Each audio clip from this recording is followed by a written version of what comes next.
Қайырлы күн барлықтарыңызға. Бүгін сіздермен құрамына ешқандай ұн қоспай, өте дәмді, бар болғаны 10 минутта ағзаларыңызға пайдалы пицца дайындайтын боламыз. Міндетті түрде видеоның соңына дейін асықпай қараңыздар. Пиццамызды дайындау үшін ұнның орнына бізге 40 қабат керек. 40 қабатты теңдей бөліп аламыз және жіңішкелеп тұрып турап аламыз. Менде қазір балғын 40 қабат өте дәмді болады. 40 қабатты дәл видеода көрсеткендей етіп, ұзынша етіп, жұқалап тұрып турап аласыздар. Бүгінгі біздің дайындайтын пиццамыз ешқандай құрамында ұн болмайды, сондықтан да сіздің артық салмақ тастауыңызға жақсы көмектесетін болады. Өте оп-оңай жасалады. Үйдегі бар заттардан 10 минутта дәл осындай өте пайдалы пицца дайындайтын боламыз. Міне біздің 40 қабаттарымыз дайын. Дайын болған 40 қабаттарды үлкендеу ыдысқа салып, оның үстіне жарты шай қасық тұз саламыз.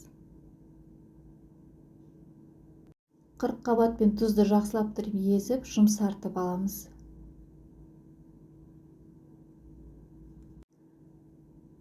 Міне біздің 40 қабатымыз дайын.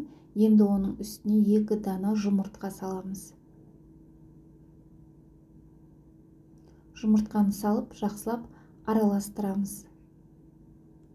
Жақсылап араластырғаннан кейін бірден табаға салатын боламыз.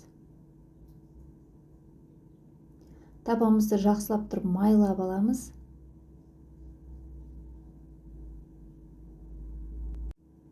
Енді дайын болған 40 қабатты саламыз.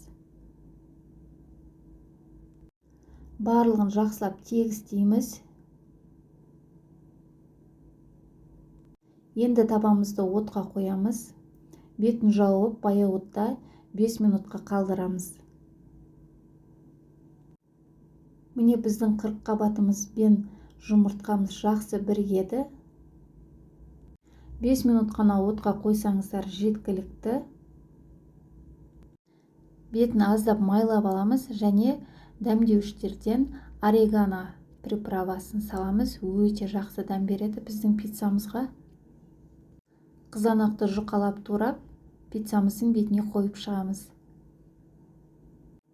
Енді үткіштен өткізілген ірімшік керек бізге. Барынша жақсы ірімшікті қолданыңыздар. Ірімшікті барынша барлық жеріне бір тегіс сеуіп шығамыз. Табамыздың қақпағын жауып, 5 минутқа қалдырамыз баяу отта.